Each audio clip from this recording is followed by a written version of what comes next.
यह श्रृंखला स्वीकार पत्र की एक गतिविधि संकल्प पत्र के आधार पर की जा रही है। जैसा कि हम जानते हैं, स्वीकार पत्र की ओर से सभी सदस्यों से संकल्प पत्र के रूप में व्यक्तिगत परिचय एवं उनके द्वारा किए जा रहे विशेष कार्यों की जानकारी मंगवाई गई थी। यह लघु वार्ता उसी का परिणाम है, उसी के आधार पर की जा रही है।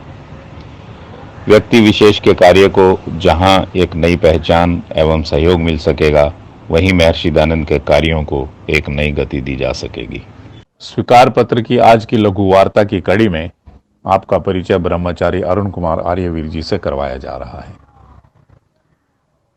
ईसाई मत में जन्म लेने के बाद आर्य समाज से जुड़ना, इसकी कहानी बहुत दिलचस्प है। इसको हम जानेंगे।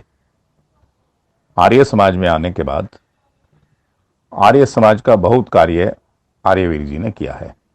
वैदिक साहित्य का संपादन, प्रकाशन, कई तरह के भजन, संस्कृत के गीत, व्यायाम संगीत, उनको बनाना, लिखना, कंपोज करना, सत्यार्थ प्रकाश पर कार्य, दैनिक यज्ञों का प्रशिक्षण, सोशल मीडिया पर लगातार प्रचार में संलग्न। एक व्यक्ति महर्षि का दीवाना, ऐसा लगता है मानो पूरा का पूरा चलता फिरता एक आर्य समाज हो। ऐसे ब्रह्मचारी जी से आज हम बातचीत करेंगे और उनकी आगामी योजनाओं के बारे में समझेंगे। अरुण आर्यवीर जी, नमस्ते। नमस्ते जी। स्वीकार पत्र की लघु वार्ता में आपका स्वागत है। आपका बहुत बहुत धन्यवाद। अरुण जी, आपके कार्यों को देखकर आपसे सर्वप्रथम हम सब की यह जानने की इच्छा है, आपको आर्य समाज से जुड़ने की प्रेरणा कैसे मिली? मैं महर्षि दयानंद जी की विचारधारा से जुड़ने से पूर्व अन्य मतपंथ संप्रदायों में भी संलग्न रहा हूं। मेरा जन्म वस्तुतः ईसाई संप्रदाय में हुआ है। रोमन कैथोलिक परिवार में मैं पला बढ़ा। आरंभिक शिक्षा जो विद्यालयीन शिक्षा होती है कॉलेज आदि की, वो उस तक मैं ईसाई संप्रदाय के ही उसमें था। इसके बाद कुछ अध्ययन के कारण द्वारा सन्यास की दीक्षा भी मैंने ली है। लेकिन वहां से लौटने के बाद मुंबई में आकर के एक आर्यवीर दल के शिविर के माध्यम से मैं आर्य समाज की विचारधारा से जुड़ा। तो शुरू से ही सत्य की खोज बहुत तीव्र थी, जो मैं ये मानता हूं कि पिछले जन्मों के वैराग्य के संस्कार इस जन्म में तीव्रता लिए हुए थे। तो युवावस्था में ही घर छोड़ने के बाद इस तरह से सत्य की खोज में निकलते निकलते आर्य समाज का सत्संग मुझे मिल गया आर्यवीर दल के शिविर के माध्यम से, जो मुंबई में पवई रामाश्रम नामक स्थान में सन 1988 में एक शिविर लगा था, जहां पर मैं रहता था, और वहीं से मेरा आर्य समाज से जुड़ाव हुआ और फिर मैं इस तरफ निकल पड़ा। अरुण जी, आपने बताया कि आर्यवीर दल के एक शिविर के माध्यम से आप आर्य समाज से जुड़े। आपका संकल्प पत्र जब हम देखते हैं तो पता लगता है कि आप अभी भी आर्यवीर दल के शिविर एवं अन्य कई तरह के चारित्रिक और यज्ञ के शिविर लगाते हैं। इन शिविरों के लगाने के पीछे क्या भाव है? मैं आर्यवीर दल से जुड़ने के बाद कैप्टन देवरत्न आर्य जी, उस समय आर्यवीर दल मुंबई के प्रधान हुआ करते थे, ओम प्रकाश आर्य मंत्री हुआ करते थे। इन्होंने अपने सहयोग से मेरे 2-3 शिविर करवाए और उस शिविर में पहले ही अटेम्प्ट में 2-3 महीने के अंदर ही मैं उपव्यायाम शिक्षक बन करके मुंबई लौटा और मुंबई में मैंने आर्यवीर दल की शाखाएं लगाना प्रारंभ की, जिसमें घाटकोपर में मैं नियमित शाखा लगाता था। तो वहां के दिलीप भाई और अन्य जो आर्यवन के ट्रस्टी महानुभाव हैं, प्रभु भाई वेलानी, दिलीप भाई वेलानी, इन लोगों ने मुझे प्रेरणा दी कि आप पहले पढ़ाई करो, अध्ययन करोगे तो आर्य समाज का और अधिक अच्छे प्रभावशाली रूप से काम कर सकोगे। तो उन्होंने अपनी संस्तुति दे करके जो रोजड़ में नया एक प्रकल्प खुला था स्वामी सत्यपति जी के द्वारा, दर्शन योग विद्यालय नाम से, उसमें पहली बैच अभी समाप्त हुई ही थी और मेरा आर्य समाज में प्रवेश हुआ। दूसरी बैच के लिए मुझे संस्तुति की गई वहां के न्यासियों द्वारा आर्यवन के। तो वहां से फिर मेरा गुरुकुलों से जुड़ना हुआ। फिर एक बार गुरुकुलों में जुड़ने के बाद वहां से अध्ययन आदि करने के बाद फिर तो प्रचार के लिए निकलना ही था। तो इस तरह से 2-3 प्रकार के प्रचार कार्य मैं अब तक करता आया हूं, सन 1988 से लेके अब तक। उसमें एक है यज्ञ प्रशिक्षण शिविर। आचार्य जनेश्वर जी दिवंगत हो गए, हमारे बीच में नहीं रहे, उनके द्वारा ये कार्य चलता था।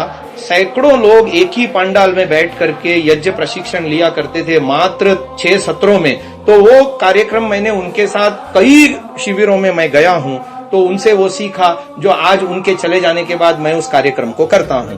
एक दूसरा कार्य, जब से मैं जुड़ा हूं आर्यवीर दल से, तब से निरंतर शिविरों के माध्यम से युवकों का, किशोरों का और बच्चों का चरित्र निर्माण का कार्य जो शिविरों के माध्यम से चलता है आर्यवीर दल के द्वारा, वो भी मैं करता हूं। और तीसरा महत्वपूर्ण कार्य है जो मुझे रोजड़ में ही वानप्रस्थ साधक आश्रम में अवसर मिला। जब तक आचार्य जनेश्वर जी जीवित थे, उन्होंने मुझे ध्यान योग प्रशिक्षण कराने का अवसर प्राप्त कराया। तो वहां का जो अनुभव है, उससे मैं पूरे भारतवर्ष में कई राज्यों में, कई शहरों में, कई लोगों के घरों में व्यक्तिगत रूप से भी और सामाजिक रूप से भी ऐसे शिविर लगा पाया हूं। तो ध्यान योग शिविर का, यज्ञ प्रशिक्षण शिविर का और किशोर चरित्र निर्माण शिविर का, इस तरह से 3 अलग अलग विभागों में मैं कार्य करता आया हूं और आगे भी करता रहूंगा।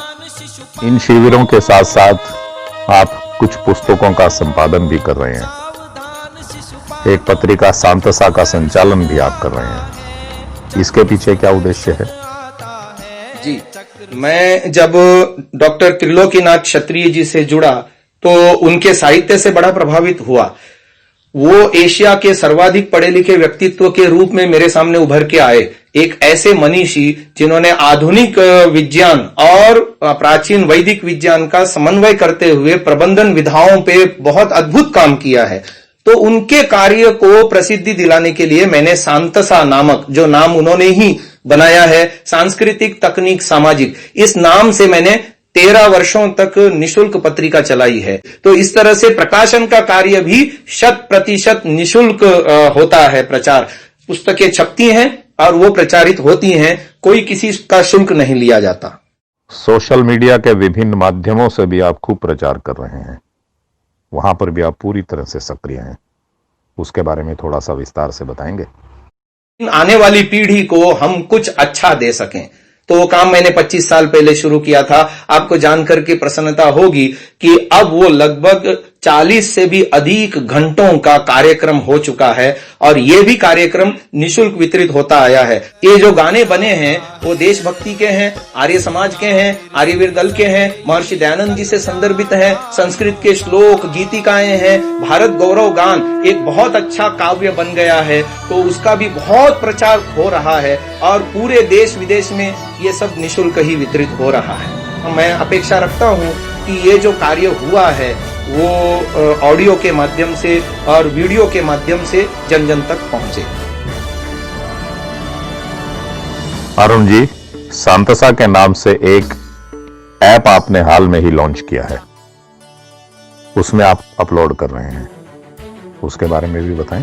तो इस ऐप के माध्यम से मैंने जितना कार्य किया है, जितना ये संगीतमय ऑडियो है, चाहे मेरे लेख हैं, चाहे पीडीएफ पुस्तकें हैं, चाहे ऋषि दयानंद की प्रदर्शनी है, चाहे सुविचार हैं, और ये दुनिया भर का जितना कार्य है वो सारा का सारा एक ऐप के माध्यम से आपको मिल जाता है। अरुण आर्यवीर जी, आपसे बहुत सारे लोग जुड़े हैं या इस माध्यम से आपसे बहुत सारे नए लोग जुड़ रहे हैं, उन सभी लोगों से आप क्या अपेक्षा रखते हैं? आपके जो नए प्रकल्प हैं उनके बारे में उनसे क्या सहयोग चाहते हैं आप? आगामी मेरी योजना है चारों वेदों का भाष्य, संस्कृत हिंदी दोनों, वो रिकॉर्ड करना, क्योंकि मैंने ऐसा सुना है, मैं जानता हूं कि हमारे आदरणीय वीरेंद्र जी अग्रवाल हैं जिन्होंने बड़ा भगीरथ पुरुषार्थ करके चारों वेदों का डिजिटाइजेशन करना प्रारंभ किया है और बहुत कुछ वो पूरा भी कर चुके हैं। तो अब ये जब अपलोड होगा कहीं भी विश्व में, कहीं भी किसी भी संस्था द्वारा अपलोड होगा, यदि मैं अपनी ओर से एक गिलहरी प्रयास जिसे कहते हैं ये छोटा सा कर दूं कि वो उसमें ऑडियो भी चली जाए, प्रत्येक मंत्र उसका भाष्य व्यक्ति सुन भी सके, और इस काम को करने की मेरी योजना है। दूसरा, जो स्टूडियो में हम जाकर के ससंगीत कार्य करते हैं उसमें मेरे 3 प्रकल्प हैं। एक प्रकल्प है स्वामी दयानंद जी का जीवन चरित्र, इसके अलावा आगामी एक और प्रकल्प है श्री राम कथा और श्री कृष्ण कथा, ये भी संगीतमय है। स्टूडियो में ये 3 प्रोजेक्ट हैं मेरे, एक तो दयानंद काव्य प्रकाश और श्री कृष्ण कथा, श्री राम कथा और सत्यार्थ प्रकाश का कविता का जो बचा हुआ भाग है, 12वां, 13वां और 14वां समोल्लास, ये 3 बचे हैं। इन सारे कामों को मिला करके, ये भी व्यय साध्य हैं क्योंकि स्टूडियो बुक करना पड़ता है, स्टूडियो में जो है बजाने वाले तो उनको म्यूजिशियंस को बुक करना पड़ता है, और भी कोरस आदि में भी गायकों को जोड़ना पड़ता है, उनको भी पेमेंट देनी पड़ती है। तो इन सारे कार्यों में अनुमानित व्यय 4 से 5 लाख रुपए आने की संभावना है, ये जो 3 प्रोजेक्ट हैं। और जैसा कि मैंने पहले कहा कि एक ध्वनि रोधी कक्ष और उसके लिए आवश्यक सामान के लिए 1 लाख रुपया लगभग हमको इसमें चाहिए होगा। तो ये इस तरह से कार्य मेरा होता आया है। मैं संकेत करता हूँ, लोगों ने मुझे खूब आशीर्वाद दिया है। मैं आर्य जगत का, आर्य संस्थाओं का ऋणी हूँ। मैं जब जब जो कार्य करना चाहा और लोगों ने मेरे को उत्स्फूर्त सहयोग दिया, सहयोग दिया और धनराशि भी दी, सहयोग भी दिया, मिलता भी आया और आगे भी मिलता रहेगा, और कार्य करते रहेंगे। ऋषि दयानंद के ऋण से उऋण होने का प्रयास करते रहेंगे। अरुण जी, ये तो बातें हुई जो आप अभी तक कर रहे हैं, कर चुके हैं। भविष्य में आपके पास क्या प्रकल्प हैं, वो सब हम जानना चाहते हैं। इसमें जैसा मुझे पहले भी सहयोग मिलता आया है, आगे भी मिलता रहेगा, ये मैं अपेक्षा करता हूँ। तो मेरी ये अपेक्षा है कि मेरा तो कोई अपना वैसा कोई आय का स्रोत है नहीं। सामान्य रूप से मैं प्रचार में जाता हूँ, उसमें जो कुछ मिलता है वो मैं सारा इसी में लगा देता हूँ। तो आर्य जनता से या जो समर्थ हैं, मुझे जानते हैं या नहीं भी जानते, इन कामों से लाभान्वित होने वाले हैं भविष्य में, वो यदि आगे आए और इसमें थोड़ा सा सहयोग करें तो मेरे ये कार्य सुचारू रूप से होते रहेंगे। अरुण जी, ईश्वर आपके सारे प्रकल्पों को पूरा करे। स्वीकार पत्र की ओर से आपको बहुत शुभकामनाएं। स्वीकार पत्र में जुड़ने के लिए आपका धन्यवाद। नमस्ते। नमस्ते जी, आपका भी बहुत बहुत धन्यवाद।